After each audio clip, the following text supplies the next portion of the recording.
Lychee பழத்தில் vitamin C, fibre மற்றும் தாதுக்கள் நிறைந்துள்ளன.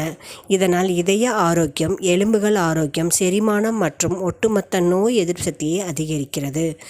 லிச்சியில் குளிர்ச்சியான தன்மை கோடை காலத்துக்கு ஏற்றது மற்றும் உடலை நீரோட்டமாக வைத்திருக்க உதவுகிறது. விட்டமின் சி அதிகம் இருப்பதால் காய்ச்சல், சளி போன்ற நோய்களை தடுக்கிறது. இரும்பு சத்து, தாமிரம், மெக்னீசியம் இருப்பதால் எலும்புகள் வலுப்படுகின்றன. செரிமானத்தை அதிகரிக்கிறது. உடல் கொழுப்பை கரைக்க உதவுகிறது. பக்க விளைவு: கர்ப்பிணி பெண்கள் மருத்துவரின் ஆலோசனைப்படி மட்டுமே லிச்சி பழத்தை எடுத்துக்கொள்ள வேண்டும். லிச்சி பழம் சூடாக கருதப்படுவதால் கவனமாக உட்கொள்ள வேண்டும். நீரிழிவு நோய்கள் லிச்சி பழத்தை குறைந்த அளவு உட்கொள்ள வேண்டும். ஏனால் இதில் சர்க்கரை அளவு அதிகம் உள்ளது.